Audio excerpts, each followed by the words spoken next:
What is going on, everyone? AP over here at Rum Pier Sports, bringing to you once again.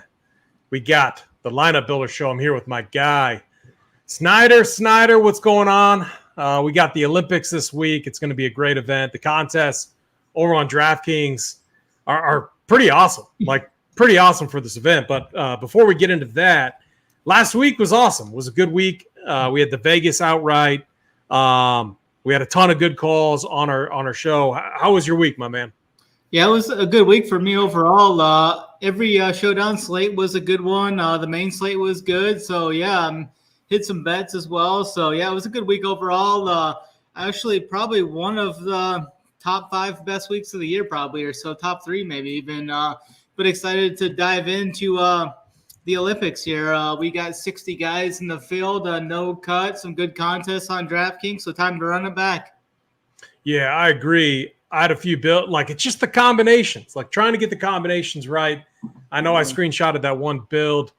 Our boy Thor. I'm going to play Thor again. That tweet was just me tilting, and it was basically just a joke. But, man, that build was so sick. Had the winner, had multiple top 5s, then a top 10. And then I think a top 20 and then a missed cut. And it's like, oh, gosh. Those things are always tilting. But, hey, it happens. It's part of the game. Did you see that build I sent you? I had that build with Gracerman, Vegas, Novak, another guy up there, and Finau and Akshay are the 2 worst golfers on my squad for that team. That was kind of hurtful. Yeah, that was the Gracerman call was awesome. That call was definitely very elite. We're doing our same format. We're at Les Golf, I believe. Les Golf France, or no, what is it? What's the course called, Snyder? Yeah, we're at Les Golf National here in Paris, France. It's going to be a par 71. It's going to measure 7,241 yards. Golfers are going to see some water in play on 6 holes. There's going to be danger looming for these guys if they miss the fairways here with water in play at the start and the end of the round. Previously, they have grown out the rough here at times, but I don't think they're going to do that for the Olympics here like they did for the French Opens and the Ryder Cups.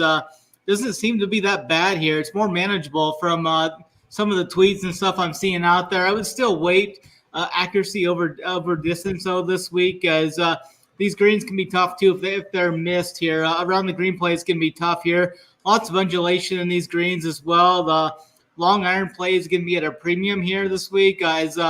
Roughly 50% of the approach shots are going to come from at least 175 and higher. All 4 of the par 3s are going to play at least 175 yards as well. I do expect this course to play easier, like I said, than the French Open and the Ryder Cup. As I think we could even see someone possibly get to minus 18, maybe even minus 20 potentially. So I think it's going to play easier. Should play softer as well. Some other key stats we'll be looking at this week: strokes gained approach off the tee with an emphasis on fairways gained. Birdies are better percentage. Opportunities gained around the green play, and then putting as well. Yeah, very good. I mean, man, you went right into it, which I absolutely love to see. The only thing I'll add is your boy, Rio Hisatune, the last winner at Les Golf National. It was the French Open at Les Golf National, I believe, 14 under, and that was in 2023. So this is a track where there is some data, but obviously it's going to play different. And in a 60-man field, we've got to find ways to get different. No cut, obviously. The chalk's going to consolidate around a certain number of plays in a certain build or roster construction. So we're going to see if we can't crack that with SaberSim today, our partners over here at Rum Pier Sports.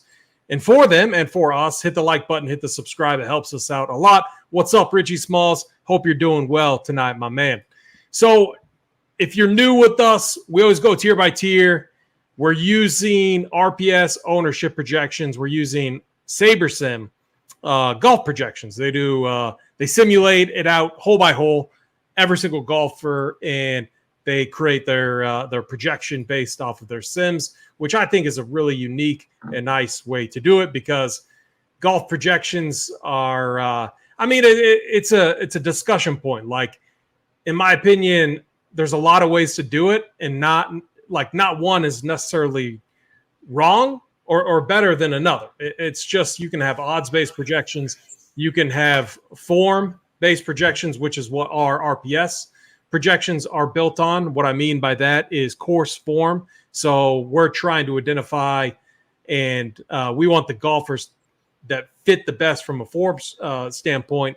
We want those projections to pop the most. So if it's like, for example, let's just say it's a ball striker course, those ball strikers should really pop from a projection standpoint. But we're going to use SaberSims for this exercise today. We're going to incorporate the contest sims. We're going to walk through all of that to see if we can't find a way to get different. So Snyder, let's dive in. Let's talk about the studs this week. Colin Morikawa, my bad there. We're going to go 10K and up all the way to Scotty Scheffler. What are you doing with the studs this week?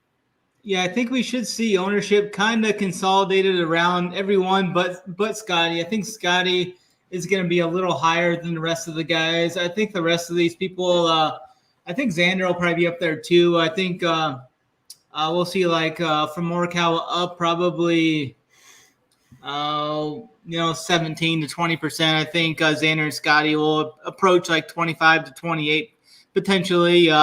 Definitely Scotty and Xander are the two toughest guys here to take a stand on. I mean, Scotty is just playing so good. First time at the Olympics for Scotty here.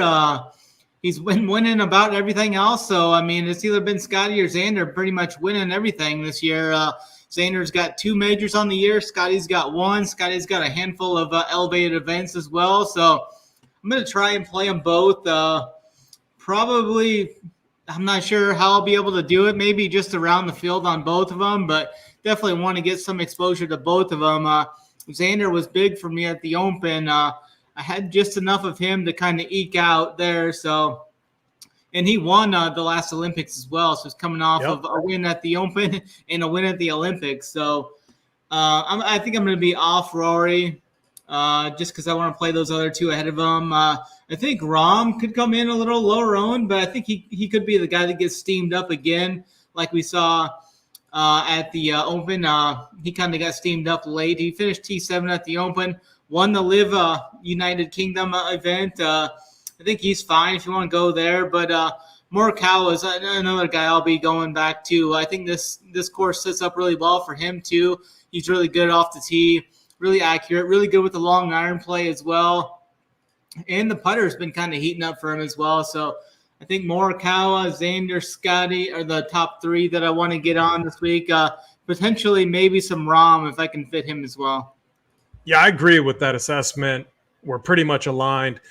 From a projection standpoint, I really want the projections to really reflect how good Xander and Scotty are playing right now. I mean, they're almost in a tier of their own. It's really tough to say that. I love what I saw from Jon Rahm at the Open Championship T7. I thought he looked fantastic. Rory, I mean, since this is an Olympic, the Rory thing is interesting because he was bashing this idea headed into the Tokyo Olympics. And he was like, golf shouldn't be in the Olympics, blah, blah, blah. And then it's like with Rory, too, headed into the Open Championship, right after the U.S. Open, this dude deletes his phone number, gets a new phone number, erases all of his I don't know, man. And then he misses the cut. Obviously had the bad side of the draw, so, we'll give him that. But still, despite that, he wasn't playing that good. And so who knows where he's at. Yeah. But the case you could make for Rory is maybe since he made those comments about the Olympics, maybe he won't feel as much pressure here, to get the job done versus, maybe some other golfers, and especially the U.S.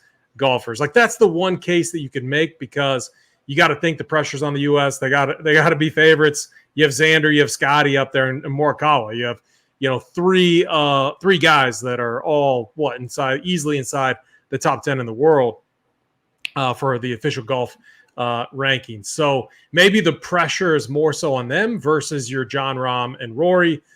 So from that standpoint, I do think they're interesting. But since we have to take our stands, I love the idea of aggressively bumping up Scotty and Xander.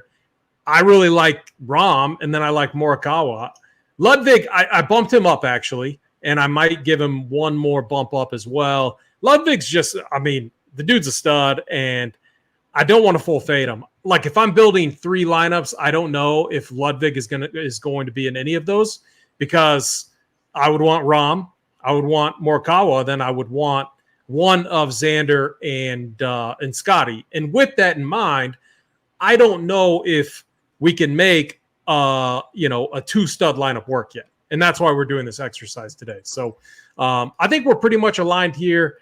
Let's be very aggressive with the studs. I just love how specifically Scotty, Xander, John Rahm, and Morikawa look right now. And then Ludwig. And Rory's the guy we'll leave in the pool, but we'll just kind of leave him alone. Like if he somehow hits some of our builds by using uniques, or maybe the Sims really like it from an ownership standpoint, and he lands in some of our builds, then so be it. But I really like these other guys more, far more than Rory. Let's go to this next range, 9K range. Alex Noren up to Shane Lowry. And, here's the other reason why I want the projections to really heavily reflect and like this range, is because it drops off. I feel like it drops off fast here, but from a pricing standpoint, it doesn't. And what I mean by that is it feels like some of these guys are a bit overpriced. But let's hear what you're doing with the 9K range and what you think with these guys, Snyder.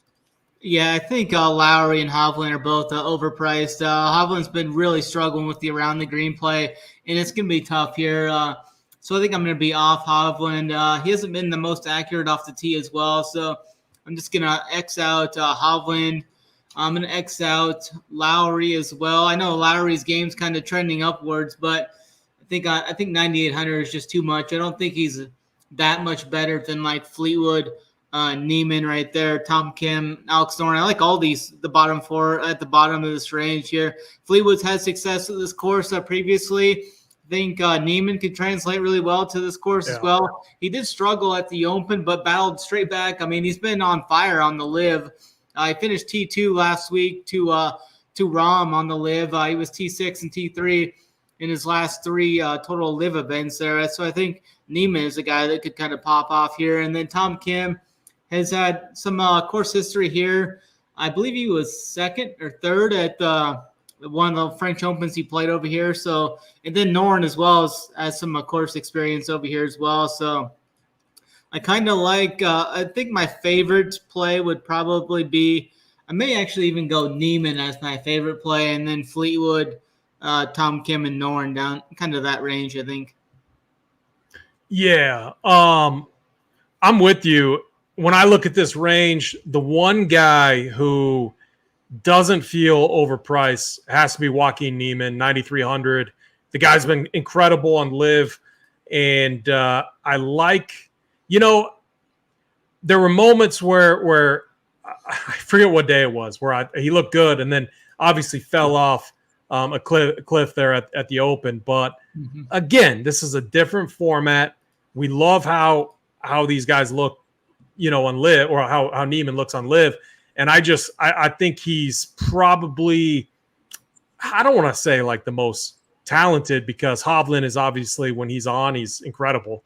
And but like outside of Hovland, when he's in form, I would say Neiman for me is probably that next guy from an overall skill set standpoint. And with Hovland, it's the form has just been really bad. So obviously I give Neiman the edge. And then Noren was, I believe, a past winner here at this track. Obviously, I mean, it played so much different.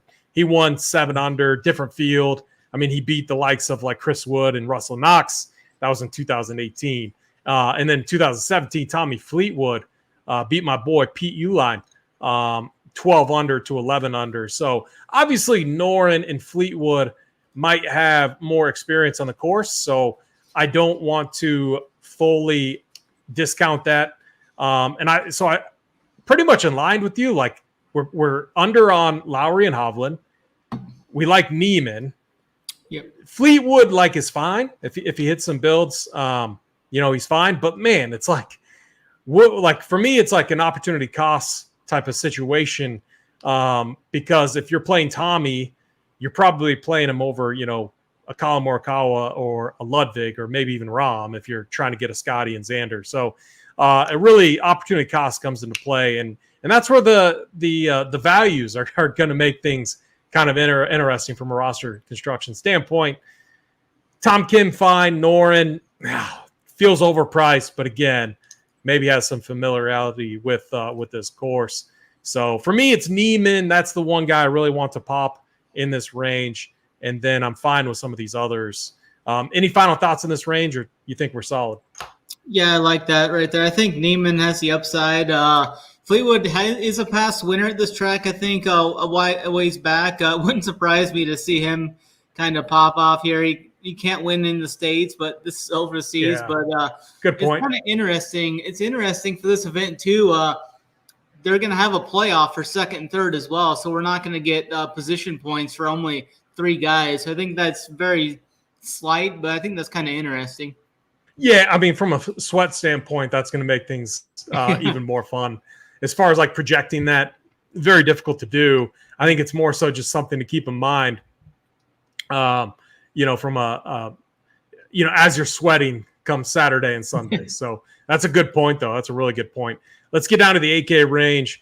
Your boy Matthew Pavon, trying to get it done for France. They're up to the Canadian Corey Connors. What are you doing with the 8Ks? Yeah, I think Pavon is a solid mid-range kind of value type play. Didn't play the best at the Open, finished T50, but he was solid at the Traveler, solid at the U.S. Open. Hometown narrative, I'm sure he's got a decent amount of course experience here, so I think he's interesting down there. Wyndham seems a little cheap, but I don't think I'm going to go there. I'm going to play a lot of those guys in the 9K range and 10K range. So I think this is kind of like a dead zone for me almost. Wouldn't surprise me if like our guy Sepp got hot or something like that, but I don't think I have enough exposure to really get too many of these guys in my builds if I'm going to kind of go more stars and scrubs, or at least 9K plus and 7K and below for most of my builds. But I think we could see a lot of these guys kind of go under own, though, for tournaments. I think a lot of these guys will end up probably 10% or lower, maybe 10 to 12% or lower. Maybe Sepp gets up to like 12%, or you see like Connors or someone get up to like 12% or something like that. But I think it's going to be kind of a little overlooked. So it's interesting for tournaments for sure. I think I have more interest in this range than you from what it sounds like. I think Jason Day's pretty interesting. He's been sneaky good. I love what I'm seeing with the putter right now. Like, that's knowing that he has 4 rounds, knowing how good his putter is right now and how important scoring is going to be. Like, Jason Day has to be in the discussion. Like, if you could take your short irons out of his hands, I think he'd be tough to beat right now. Like, that's how good his putter is. It's just the guy can't do anything, with the short iron. So if he can figure that out, I think he's going to be an absolute beast. But so I like Jason Day. Fitzpatrick's kind of broken. Maybe this format would help him because he's another guy with a decent putter coming into this. Hideki, I don't know what to think about Hideki. I haven't really been playing him either, so it's kind of tough, but the price does stick out a little bit. Corey Connors, I have a little bit of interest in. So, like, for me in this range, I think, like, when I compare this to the 9Ks, I think there's more names down here that are priced more appropriately than some of these guys in the 9K range, if that makes sense. Thomas Dietrich, another guy I like. He's been pretty good for us this year too. Now it's, obviously metal on the line, completely different format. Benny On, I think, is kind of interesting. Wyndham Clark's the guy that, might tilt me if he comes out and does really well and like wins it for the U.S. because he's the guy that shouldn't be there but is over Bryson and, maybe a few others that likely could be there. So maybe Wyndham Clark, just from a pride standpoint with everyone, if he goes on Twitter, at least for me, like saying that he shouldn't be there, maybe something like that motivates the guy. Who knows? But I bumped him down. I'm not too high on him. I like Sepp Straka. So, like, what I did here with our projections is I'm not getting crazy on anyone. I bumped up, 1 or 2 ticks max, bumped down 1 or 2 ticks on the guys that we don't like. I just want to see what happens with this range without doing too much to the projections. If I had to take a stand on a couple of players in this range, though, Thomas Dietrich, Jason Day, and Sepp Straka is kind of where I would be at. And then I like your call on Matthew Pavone. I could just see, since he's like the Frenchman, I could see maybe his ownership spiking a little bit, just people playing that French narrative or whatever. So keep an eye on ownership for Mr. Pavone. Let's get down to the 7K range. Carlos Ortiz, a guy that, prior to Live, I really liked his game, could absolutely bomb it. Down to Matteo, your boy, the Italian, I believe. What are you doing with the 7K range? Yeah, I think Matteo might be one of my favorite plays on the slate. 7K flat.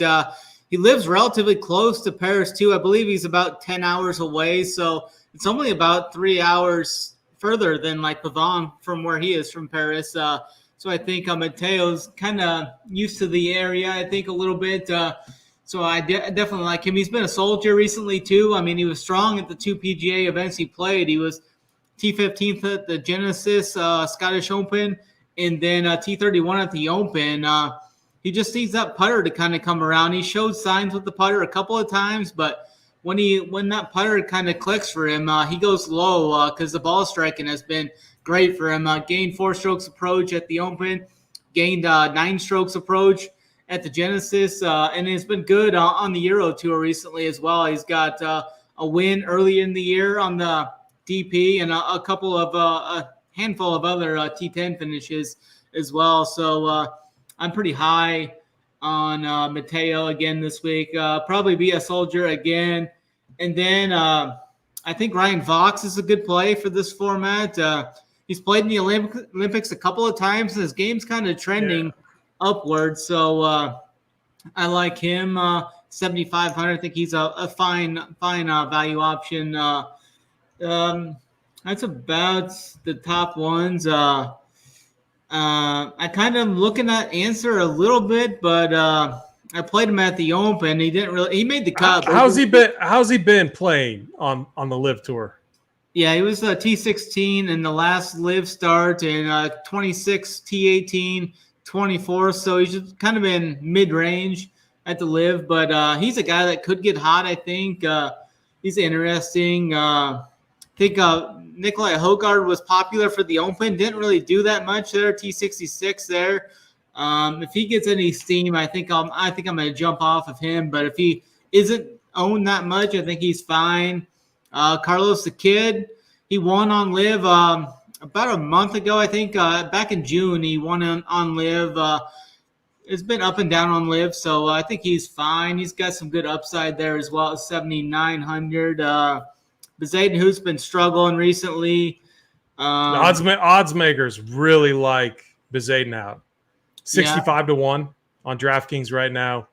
That's ahead of Pavone, ahead of Fox by quite a bit. Let me pull him up real quick. I'm going to pull up Pinnacle here. So he missed the cut at the Open, withdrew from the Scottish. Outside of that, his form was decent. Putter is on fire right now. Yeah, he's fine. I think we need a little bit of Bezaden out in this format. Yeah, I like that. Maybe Victor Perez a little bit as well. Yeah, I mean, this is the range where it's. I want to take some stands and then kind of mix and match and spread around in this range. Like Abe Answer, I'm not just. There's some Live guys that I could definitely see like showing up, doing very well, and then there's other guys where it's like, does he really give a shit? Like, does Abe Answer really give a shit about this format? Moronk is a guy that's never treated me well. I love the Ryan Fox call. Guido, I think, is fine. Bezaden now, it's probably my favorite play in this range. EVR, the odds do not like him. I had a little bit of interest, but man, it's like with EVR, he either has it or he doesn't. Like, he can absolutely tank your lineup. So Man, Snyder, I think I'm with you on a few of these guys. Under on Ortiz. I'm probably under on Moronk. Over on Hogard. Over on Fox. Over on Bezadenhout. I like Mateo and Vic Perez. What about Olesen? This is the other Thor, not the one that screwed me last week. This is the one that loves to party on airplanes. Yeah, you have any interest in him? Yeah, I think he's fine. Has been all right. I made the cut at the Open, made the cut at the Scottish Open. Finished mid-range there. He was T30 at the Olympics back in 2016, so I think he's fine. He can make some birdies and such. Yeah. Strong putter. Favors accuracy. I like the ball strikers, but who am I kidding? I like the ball strikers every week. I'm a sucker for the guys that keep it in play, that have very boring games, and you just need the putter to show up. Yeah, I'm going to be under on EVR. Mateo's fine. Perez is fine. And we're going to leave Thor Olesen right there. And let's be under on Abe. I like that. We'll see what happens with this range. It's definitely going to be interesting. Let's go down to the 6Ks. Talk to me about the guys that you like, and I'll bring them into the pool. I do think if we want some of these studs, which we definitely do, we're gonna have to get creative somewhere down here. We're gonna have to find some winners. So talk to me about this range. Yeah, I think Puig's got some upside. He'll be low owned, 6,900. He was solid at the last live event, T11 there. Was T3 at a live event back in June as well. So he's got some upside there for 6,900. I think he's fine. My favorite guy in this range is going to be a showdown hero for us last week. He was great for us over the weekend, and Matty Schmidt at 6,400, coming off the T12 at the 3M last week. He's shown some upside there as well. He was decent on a couple Euro Tour events, made the cut at the Rocket Mortgage. So I think Matty Schmidt's got some upside here at 6,400. Man, we got ADDC here. This guy's had a lot of hype coming out, but he's never done anything over the last couple of years. I don't know if I can go there. Who? Wait, who? Dumont de Chassart. He was a Euro that's been chalked up over the last couple of years, but anyone named this, we're he's playing. Been terrible though. He missed the cut at the 3M. He missed the cut at the ISCO. Missed the cut at the Rocket Mortgage. He made the cut at the John Deere Classic. He's boomer bust for sure. What's his name again? Adrian Dumont de Chassart. I like it. But hey, you're braver than me. The Dumont part sounds definitely correct. I think Sharma is going to be the popular guy down here. He's the guy I think people are going to based off his recent form there. He was T20 at the Open, T40 at the Scottish Open, T5 at the Italian Open. So I think he's going to be kind of the popular guy down here. CT Pan was the bronze medal winner at the last Olympics. He was T2 at the John Deere Classic, so he's got some upside, we know. He was T30 at the first Olympics, so I think CT Pan's got great upside for 6,500. Sammy Valmaki, we've seen some upside with him at times. Kevin Hughes probably going to tilt the shit out of us, but we got to play a little Mito, right? Yeah, I mean, Mito's a guy he's been playing on the live. He's been T34, T35, T35, T39. Did he drop off that far? Like, this was a guy that I absolutely loved his game, and he should be a major champion right now. Yeah. He should have. He handed it to my boy, Justin Thomas. Like, he literally should have won, and absolutely pissed on his leg. Like, if he doesn't hit it into the water, if he doesn't take driver off the tee on 18, no, he hit it in, he laid up, and then he went left, duffed it over, came back, and then like 2 or 3 putted. If my memory serves me right. Yeah, that just ruined the poor fella. But he was fourth at the last Olympics. Believe me. Yeah, he was fourth at the last Olympics. So, I mean, that was a few years ago, but Who are the guys that we just gotta avoid down here that could who are the guys that don't belong? Like that you're just never even going to consider. Like they could absolutely wreck your lineups. I think everybody at the complete bottom.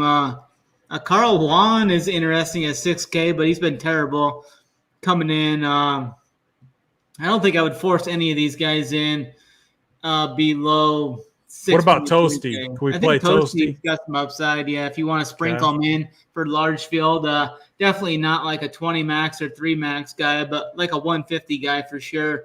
What about Skeet Jeet Bular? Is he good? Let me see. I mean, I'll be honest. Like some I have no idea. No idea. He plays on the Asian tour, it looks like, and he's made his last 3 cuts on the Asian tour, it looks like, but nothing too strong there. Barn Rat's in the field, though. I mean, he's missed his last 6 cuts, but yeah, that's what I'm talking about as far as guys that could absolutely like take your lineups. Like he's gonna be vaping. As much as I love Kier Deck off of Barn Rat, I'm not playing him. There's like no way I would play him. You're right about Dumont Day. He's missed every single cut. He's I think 750 to 1 on Pinnacle, so you probably don't want to play him. I don't want to add any of those guys in there. I mean, every week I've been whatever we set up, I maybe add a player or two or get rid of a player or two, but this is like my base that I've used now for the last 4 weeks. As I go into my AP builds is what I call them. I title this as the show build, and then I add an AP build. I dupe this, and then I make some other adjustments. So Nick Taylor, I got to bring him in, Canadian. I think the price is and Grillo, you're good with him, right? If I bring him in, he's got upside, yeah. Jaegerbaum, we got to bring Jaegerbaum. Like if we're fading all of these dusty dudes, we got to bring Jaegerbaum in, right? Sure. All right, because I really want to see what roster construction is going to look like and how we go about getting your Xanders and your Scotty Schefflers, John Rahm, etc. into your lineup. So I kind of like starting with a double M, Mateo and Matty Schmidt. If you start with those two, it really opens things up top, I think. Let's put in our settings. Let's crank up some diversity. We're going to look at our top 5 lineups. Let's add contest sims. I have nothing loaded right now, but let's base this off of the flagship. Let's bring that in. Obviously, the flagship is the $25 200K to first. And no rules that we're adding. Pretty basic as far as our build settings. You're using a pool size of 1,500. We don't want to be here all day. And our contest sims is selected. No other rules outside of that. While this is building, let's talk about our winners. Who do you think is going to win this week? And then one long shot, which it might be a tough week for long shots. And then we'll get into our builds. Yeah, I think a lot of people are going to go up top, but I'm going to go with Morikawa. I think he's my winner this week. So I like Morikawa up top, no surprise, but I'm going to roll with him. And then like a longer shot down the board. I think I'm going to go with Mateo. Screw it. Let's go with Mateo with a long shot down there. I'm not sure what he is on. What's he on DraftKings? I don't have DK pulled up at the moment. He's a lot. He was like 130 to 1 or something. Yeah, okay. I'm going to go with John Rahm, 10 to 1 as kind of my boring pick. But again, I think it's a little different. You know, I think people are going to look at Scotty, look at Xander. I really like this format for John Rahm. And somewhat sneaky. Only 10 to 1 on DraftKings. Might get better odds elsewhere. And my long-ish shot, which again, it's tough, but I'm going to go with that Jason Day call just out of nowhere, like 55 to 1. Maybe keeps it in play. I know we want accuracy. We want some ball strikers. That's been the weak point of his game. But I'm going to ride the hot putter of Jason Day. So Let's see what. Oh, go ahead. I like it. All right, perfect. Let's. All right. So we did this a couple ways last week. I want to first sort this one. Add two. We'll go 2 men uniques since we don't have a full field this week. We can only get so different, and I don't want completely terrible lineups into our build, into our portfolio is what we call it. Let's first sort by projected score, which obviously this is going to elevate our lineups that project the best, since we manipulated the projections, which again, I think these builds are fine. It should highlight that stud and dud build that we talked about, Rahm, Morikawa, Neiman, but these builds come with a lot of risk. You got Pugh, CT Pan, Matty Schmidt in there. So you got that 6K range that could be killer. Our second build, John Rahm in there, Kawa, Benyon, Bezadenhout, Mateo. So again, only one 6K guy. Like I like the feel of this build.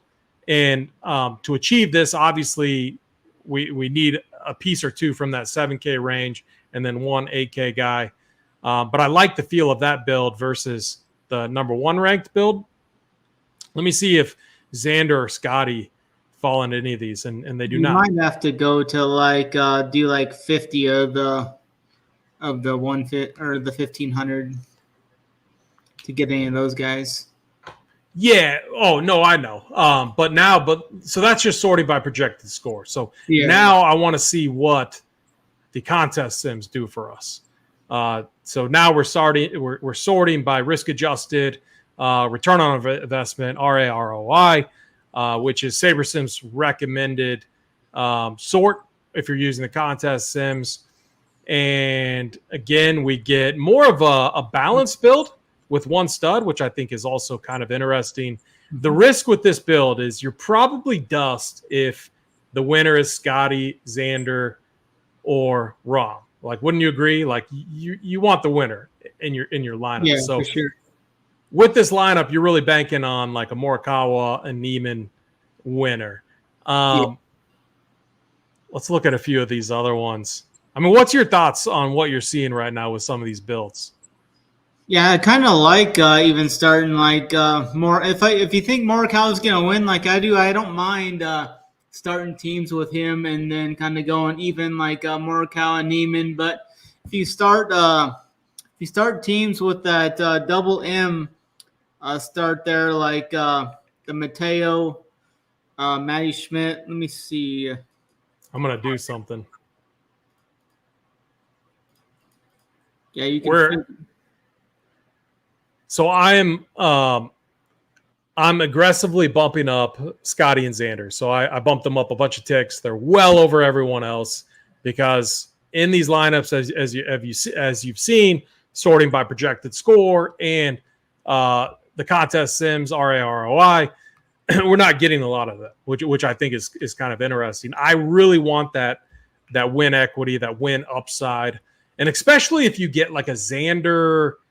Maybe you get a Xander Rahm, like 1-2 finish. Like those type of builds are going to be really interesting as far as placement points go. So let's press apply here. Let's rerun this. Go ahead. What were you saying? It's interesting just to see that Scotty was only hitting in 9.5% of the complete pool of the 1,500 teams. So that's kind of interesting. And Xander was hitting in 18%, it looked like.